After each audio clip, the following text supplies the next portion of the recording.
Selamat pagi dan salam sejahtera untuk kita semua. Assalamualaikum warahmatullahi wabarakatuh. Memang saya petinggi karena pernah kerja tempat tinggi di pegunungan. Seperti bagus. Baik, kita lanjutkan. Tadi setelah di perkaya oleh Bu Nur tentang kompetensi bicara struktural, kemudian kali ini bagaimana kita mengimplementasikan kompetensi kita itu untuk meningkatkan kinerja SKBD kita. Kita bekerja, kita membuktikan bahwa kita punya kapasitas, punya kompetensi yang dibutuhkan. Ini ada ulasan dari Prof. Laksono tentang keterampilan-keterampilan apa saja, termasuk tadi yang abu-abu, itu yang dibutuhkan dalam kita menjalankan tugas sehari-hari. Kita tidak pernah bisa terlepas dari keterampilan yang disebut A, B, dan C ini. Yang pertama tentu adalah kemampuan kita, keterampilan kita, skills kita dalam memimpin kegiatan-kegiatan di dinas sehari-hari yang mendasarkan pada visi dan misi dari dinas kita. Kita punya Renstra, tentu kita punya visi dan misi. Nah, sudah punya dokumennya, sudah kita bikin setengah mati, susah, wah. Kadang-kadang kita sampai bikin pansus, kemudian kita, kalau saya dulu pernah sampai menyendiri ke Kaliurang di sana sama teman-teman untuk bikin Renstra kita ini. Yang sudah kita bikin dengan susah payah, nah ini harus diimplementasikan. Tidak hanya jadi dokumen yang mati, tapi harus kita implementasikan. Untuk bisa mewujudkan cita-cita, visi dan misi kita butuh keterampilan untuk menjalankannya. Yang kita hadapi itu tidak pernah sama. Dari hari ke hari saja berbeda. Mungkin dari jam ke jam pun juga bisa berbeda. Apalagi kalau ada perubahan kepala daerah, wah itu sudah perubahannya bisa membuat kita kelabakan. Kemudian yang C tadi, keterampilan untuk mengelola sisi bayangan lembaga, sisi abu-abu, keanehan-keanehan yang tidak ada dalam teori, yang tidak ada di dalam logika organisasi, kadang-kadang tidak logis, tetapi itulah yang kita hadapi sehari-hari. Itu kita harus bisa mengatasinya. Nah, untuk yang A tadi, keterampilan untuk bisa mewujudkan Renstra yang sudah dengan susah payah kita bikin, itu ada paling tidak 3 macam ini, yaitu kemampuan kita untuk mengembangkan kebijakan teknis yang mempunyai misi kebijakan. Jadi setelah didiskusikan juga bagaimana organisasi dan tata kerja kita ternyata tidak sesuai dengan kebijakan yang kita miliki. Nah ini jadi dengan berbagai macam kesulitan, tapi kita ingin mewujudkan perubahan, bagaimana misi kita bisa kita wujudkan melalui organisasi yang semakin bagus di tempat kita. Nah itu tentu kita ingin bisa ini mengatasi masalah ini. Kemudian Renstra organisasi jelas, dan mengembangkan kelompok manajer dan leadership di SKBD. Jadi kita sebagai manajer itu sukses kita juga ditentukan oleh seberapa jauh kita bisa membuat generasi penerus yang akan meneruskan manajemen kita nanti. Kita ingat keruntuhan kerajaan Mojopahit dulu, kenapa? Karena Gajah Mada pintar sendiri, tapi tidak punya anak buah yang dikembangkan kemampuannya seperti Gajah Mada itu. Ya? Nah, pintarnya dia dimiliki sendiri. Tidak menciptakan orang-orang pintar yang lain. Tidak menciptakan generasi penerus yang bahkan mestinya lebih pintar dari kita, karena masalahnya lebih berat.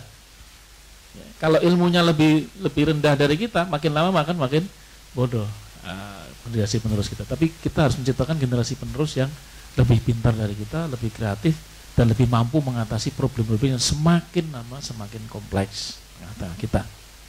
Jadi kita tidak hanya sekedar pintar manajemen dan leadership, tetapi juga menciptakan dan mengembangkan sekelompok manajer dan leadership di SKBD kita. Ini juga sebetulnya tadi mungkin Ibu Doli sudah mengembangkan. Kalau memang namanya bidangnya tidak ada, orang-orangnya saja yang kita ciptakan. orang-orangnya yang akan mengisi, ahli-ahli yang akan mengisi program-program yang akan kita laksanakan. Oke lah, namanya nggak penting, what's in the name, tetapi ada orang-orang yang mampu menjalankan program di bidang itu. Ya, ini merupakan suatu kesulitan tersendiri barangkali juga bagi kita, tetapi kita bisa kalau kita mau. Kemudian yang keterampilan yang B, ya, keterampilan mengelola perubahan-perubahan yang terjadi. Ya.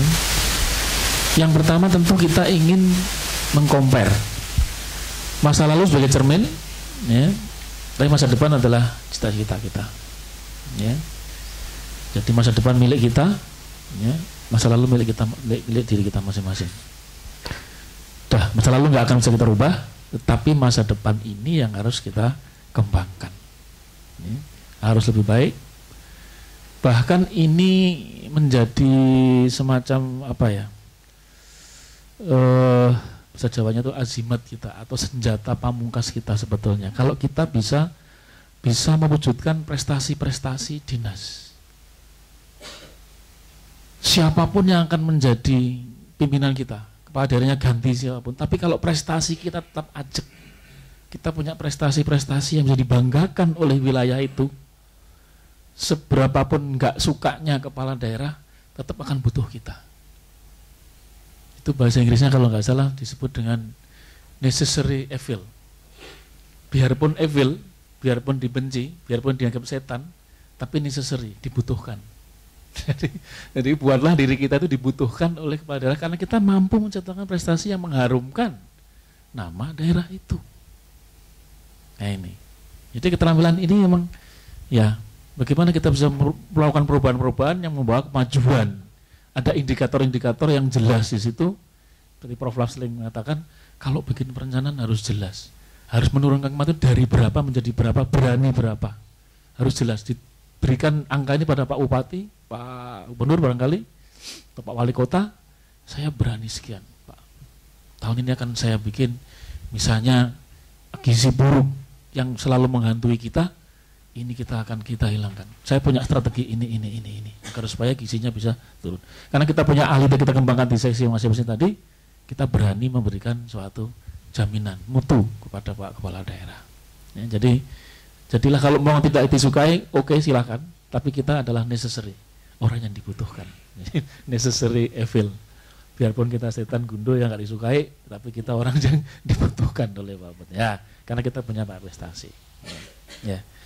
Kemudian nah perubahan itu sendiri tentu harus dimanage dengan baik. Ada beberapa modul nanti bisa dipelajari tentang bagaimana how to manage the change of the organization. Organisasi kita itu pasti akan selalu berubah, tapi dikelola supaya perubahannya tidak merusak. Perubahan itu pasti terjadi, tapi bagaimana perubahan itu menjadi perubahan yang semakin konstruktif, ya, konstruktif, bukan yang perubahan yang destruktif. Ya. Kita ingin dinas kita ini menjadi dinas yang baik, berkembang, bahkan sebetulnya kesehatan itu punya banyak peluang untuk menjadi instansi yang punya banyak prestasi yang dalam arti daerah itu kemajuannya itu akan didorong oleh sektor kesehatan.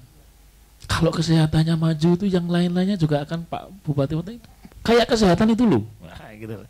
Mbok yang punya prestasi kayak gitu. Indikator-indikatornya kan jelas. Kematian ibu, kematian bayi, gizi buruk, malaria, MDGs itu adalah senjata kita untuk menunjukkan bahwa kita punya prestasi di sana. Ya.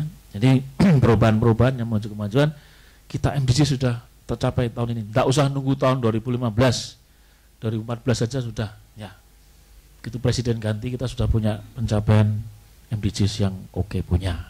Nah, itu kan. Baik, kemudian yang C keterampilan. Nah, ini yang tadi banyak dibahas. Nanti mungkin akan saya tambahkan satu slide sendiri khusus yang C ini. Keanehan yang ada di karyawan maupun juga di stakeholders kita yang lain. Jadi di dalam sendiri sudah aneh, di luar pun juga aneh juga kita ini. Jadi kita ini berada di tempat yang alam keanehan. Keajaiban yang ke-8 barangkali, yang ke-7 kemarin komodo, sekarang ke-8 adalah keanehan organisasi kita. Ya, ketidakteraturan lembaga tadi Bapak mengatakan wah ini pola minimal, pola maksimal dan sebagainya, mau jadi dianjap seperti apa, ya, rincian tugas seperti apa dan seterusnya. Kemudian yang tidak bisa kita hindari karena kita to be the part of Pemda, bagian yang tidak terpisahkan dari pemerintah daerah, bahwa kita ini adalah bagian dari pemerintahan lokal. Ya, aspek politik itu selalu berkaitan dengan kekuasaan. Ya, how to get the power and how to use the power. Karena mendapatkan kekuasaan dan menggunakan kekuasaan. Bung Karno dulu sering bilang max forming dan max unwinding. Mungkin di Papua sering bahasa Belanda dipakai ini. Dan tidak boleh dilupakan kultur organisasi. Kesehatan sangat khas organisasinya, ada hierarki sebetulnya di kesehatan, bahwa hierarki ini ada plus minusnya. Ya. Kadang-kadang hierarki yang terlalu ketat itu saluran dari bawah mampet dan itu akan munculnya keluar. Biasanya kalau ada masalah di dalam dinas kemudian tidak segera kita atasi konflik-konflik tadi Bu Nur, itu kalau kita tidak bisa mengatasi nanti munculnya keluar, baik itu ke media massa, ke LSM, bahkan nanti kirim surat ke kejaksaan biasanya. Nggak tahu kalau di Jogja ini saya sering mendapatkan panggilan dari kepolisian, kejaksaan itu karena ada konflik di dalam yang tidak bisa saya selesaikan, kemudian munculnya malah surat kaleng keluar, malah kepada LSM dan seterusnya. Kontrak karyawan untuk surveillance saja, saya pernah di demo di DPR. Ini sudah hampir 2 tahun, kenapa tidak diangkat pegawai negeri? Misalnya begitu itu. Saya nggak tahu apakah di Otsus juga ada semacam itu. Saya kira ya di demo. Kenaikan tarif Pusmas saja sampai di demo di DPR. Naik Pusmas di kota Jogja naik 500%. Ya 500% dari Rp500 masalahnya, jadi 2.500. Tapi di koran ditulis besar-besar naik 500%. Sedikit. Jadi aspek-aspek politik ini sangat kultur organisasi, bagaimana membuat orang-orang dalam organisasi kita menjadi nyaman dari hierarki organisasi, nyaman menyampaikan aspirasi, nyaman menyampaikan ide-ide yang terbaik. Karena bagaimanapun juga kita sebagai pimpinan itu punya tugas penting, bagaimana ide-ide yang terbaik dari anak buah itu bisa kita adopt dan menjadi sumber prestasi dari organisasi kita. Ya, saya kira ini untuk yang ini saya tambahkan satu slide lagi tentang politik dan kekuasaan. Ya, ini saya kira penting juga kita memahami bagaimana politik bekerja di sektor kesehatan. Ya, kita tahu bahwa keputusan-keputusan yang diambil oleh para politisi, termasuk kepala daerah, itu selalu mengatasnamakan kepentingan rakyat. Nah, ini adalah pro rakyat, pro orang miskin, ya, pro poor, ya, pro macam-macam. Ya. Jadi apapun yang dikatakan pengobatan gratis, semuanya itu adalah keputusan politik dalam rangka mensejahterakan rakyat, pro dan seterusnya. Tetapi keputusan politik tanpa dibarengi manajemen yang bagus akan berantakan. Kesehatan gratis, pelayanan kesehatan gratis kalau tidak diikuti dengan manajemen keuangannya, kemudian manajemen penyelenggaraan sistem pelayanannya, pasti akan kayak Jakarta kemarin, Kartu Jakarta Sehat secara politis, meludak pasiennya, dokternya kurang, anggarannya kurang dan seterusnya. Nah, ini. Jadi politik sebagai panglima dan partai yang berkuasa itu pasti akan memaksakan kehendaknya. Walaupun perbedaan pendapat diakui sebagai konsekuensi demokrasi, tetapi mayoritas tetap akan memaksakan kehendaknya. Biasanya seperti itu. Ya, politik identik kekuasaan dan pemilu termasuk pemilu kada adalah produk politik. Dan pemenangnya sebagai penguasa berperan sebagai pengambil keputusan, termasuk nasib Bapak Ibu sekalian, apakah diteruskan di Timika setelah bupati yang baru, apakah Pak Ibrahim masih di sana? Belum tahu. Tapi Pak Ibrahim nanti masih bisa pulang ke Akademi Perawat, Pak. Jadi dosen gitu, di sana. Nggak tahu Pak Agus mau kemana nanti. Pensiun aja. Masih ada yang butuhkan. Kemudian ya, penentu kebijakan adalah pemenang pilkada, tetapi pelaksana kebijakan adalah kita. Nah, ini sering jadi konflik, jadi friksi bila pengambilan memaksakan kehendak kepada para birokrat pelaksana kebijakan. Ya, nah, isu kesehatan selalu menjadi isu yang penting. Nah, ini juga kerepotan tersendiri bagi kita. Biasanya menjelang pilkada itu semua calon itu mengundang kepala dinas untuk memaparkan visi dan misinya.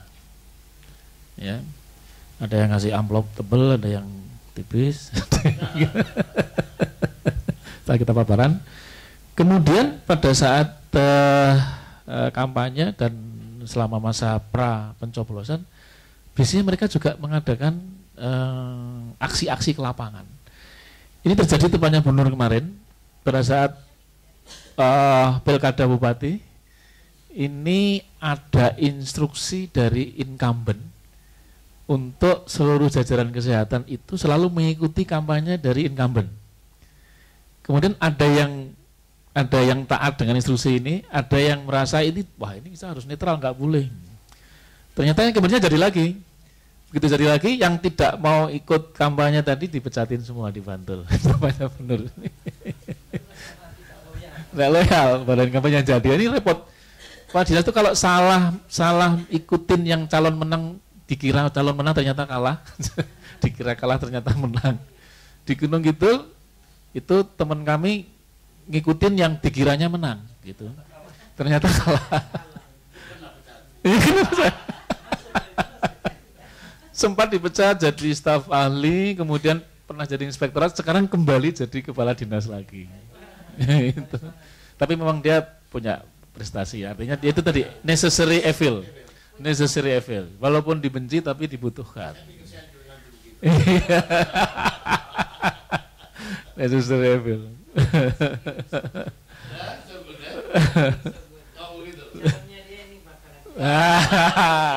Harus punya indera keenam ini, kira-kira yang mau menang siapa nih kira-kira. Iya.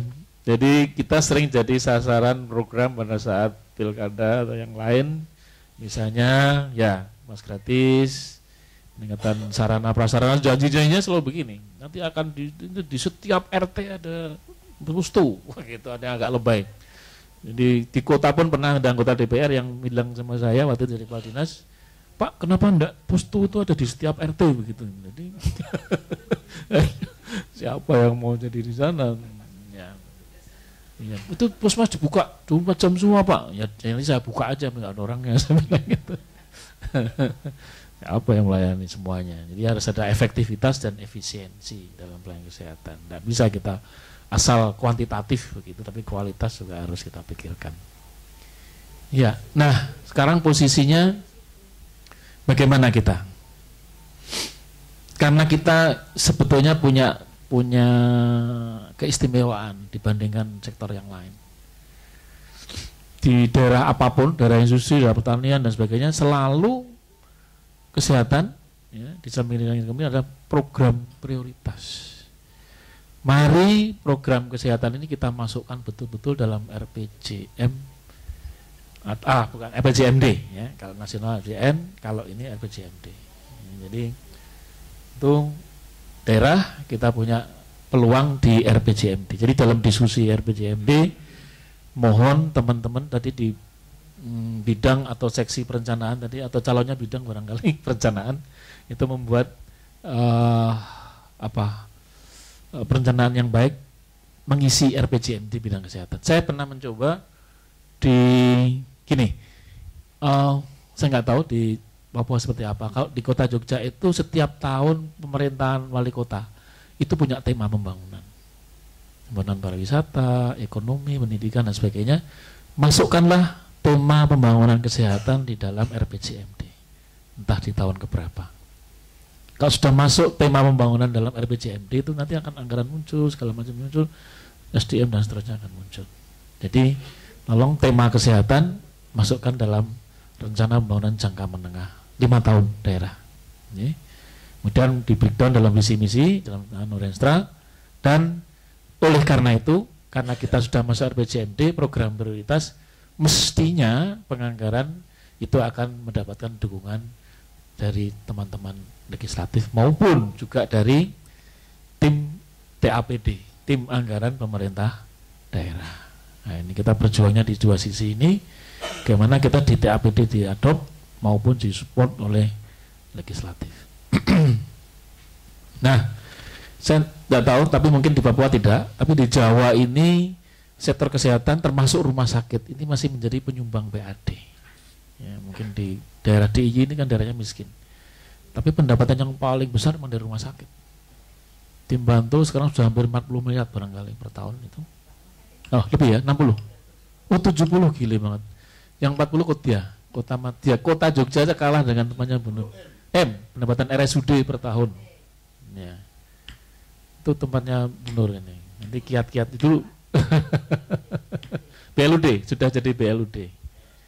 Kalau Kota Jogja itu sudah B, tipenya B, Pak. Jadi memang besar. 200 lebih tempat tidurnya barangkali ya.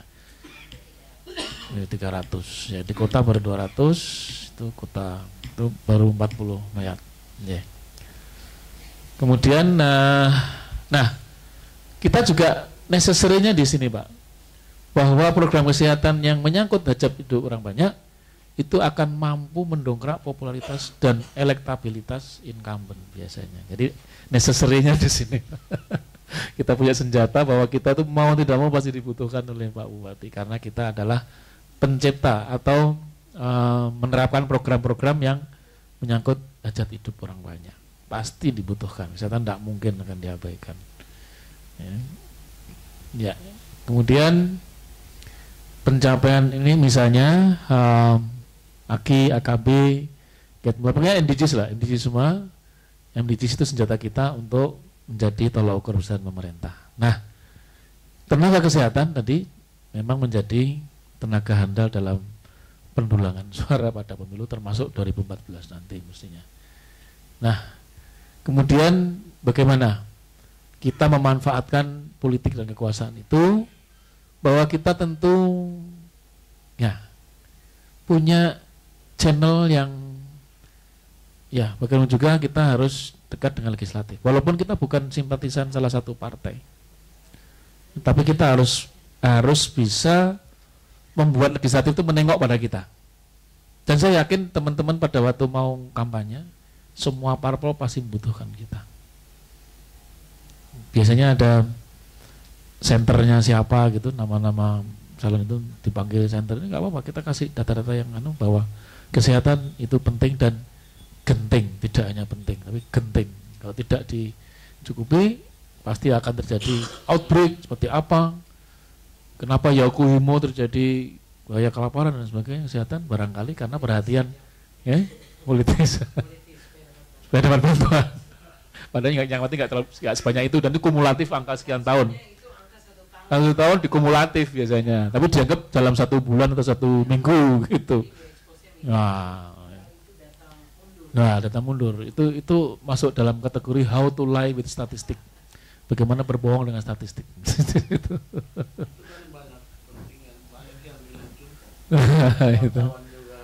Untung juga dapat hot news, gitu, dapat berita hangat, bagus. Korbannya kita orang nah, makanya ini politik penting. Itu biasa yang saya iya. Tidak perlu jadi politikus, tapi bagaimana kita memanfaatkan, tidak dimanfaatkan, tapi bagaimana kita bisa memanfaatkan politik untuk kemajuan kesehatan. Nama keluar, kan? Iya, gitu. Tapi sempat kami di provinsi dulu sempat sewot karena kebetulan saya masuk di Health Crisis Center. Crisis Center ya. Jadi, bencana ya, penanggulangan bencana termasuk ini ya. Tenaga ke sana dan tenaga saya akhirnya pergi ke kuburan. Dia lihat mana tanah yang masih segar baru dan mana yang sudah lama. Dan dia kirim berita di sana. Yang segar bu mungkin hanya 2 atau 3, yang lain itu sudah setahun yang lalu. Dan akhirnya dibikin Depot Kabupaten Jaya Itu temannya bagus. Kabupaten Induk. Jaya. Jakuimo di induknya di Jayawijaya. Jakuimo itu pecahan dari masalah di kabupaten-kabupaten ini yang jadi masalah. Ini teman-teman juga perlu ditingkatkan kemampuannya dalam menyusun perda ataupun peraturan bupati. Ini tentu kita harus banyak belajar dengan teman-teman di bagian hukum. Karena ada yang disebut dengan legal drafting. Membuat peraturan itu ada tata bahasanya, ada struktur anunya, pembuatannya dan seterusnya. Itu kita harus banyak belajar di bagian hukum di pemerintahan daerah kita. Kemudian saya nggak tahu kalau di Jawa ini kita anggap high cost ya, tapi nggak tahu kalau di Papua karena banyak duitnya. Tidak, no problem soal duit ya. Pembuatan perda itu mungkin kita punya uang, tetapi ada kepentingan politik untuk mengulur-ulur jadinya perda. Seringkali perda itu dilewatkan beberapa hari libur, beberapa hari besar agar supaya bisa minta ini kita kunjungan kerja kemana, ini kita butuh ini begitu. Agar supaya mereka dapat banyak duit dari proyek pengadaan perda ini. Jadi ada semacam proyek pengadaan pun di PSU sudah ada anggarannya kan untuk sedang hidup dan seterusnya. Tapi biasanya mereka juga anggarannya, tapi mereka juga pengen tambah lagi dari kita kan, pasti pengen dapat. Ya.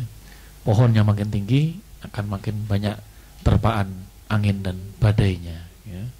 Tapi jangan suka menabur angin karena akan menuai badai.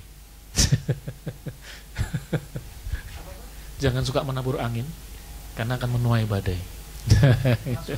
Masuk angin, taburlah harapan. Minum angin. Kalah sama orang bejo. Menolak badai tadi. Sama Bu Nur ditolak badainya. Itu teman-teman kira-kira yang ya, jadi saya kira inline dengan apa yang disampaikan Bu Nur, bahwa kita perlu memiliki 3 keterampilan tadi: menjalankan kebijakan sesuai visi misi, mengelola perubahan yang ada. Tadi kita sudah ingin banyak perubahan tadi, tapi kita kelola perubahan yang sudah baik, harus kita pertahankan dan bahkan kita tingkatkan. Kemudian yang ketiga, keterampilan mengelola keanehan. Hendaklah kita menjadi necessary evil. Walaupun evil tetapi necessary. Walaupun nggak disukai barangkali, tetapi kita dibutuhkan. Karena kita adalah sektor yang seksi gitu. Kesehatan itu selalu dilirik oleh para politisi. Ingat teman-teman. Terima kasih.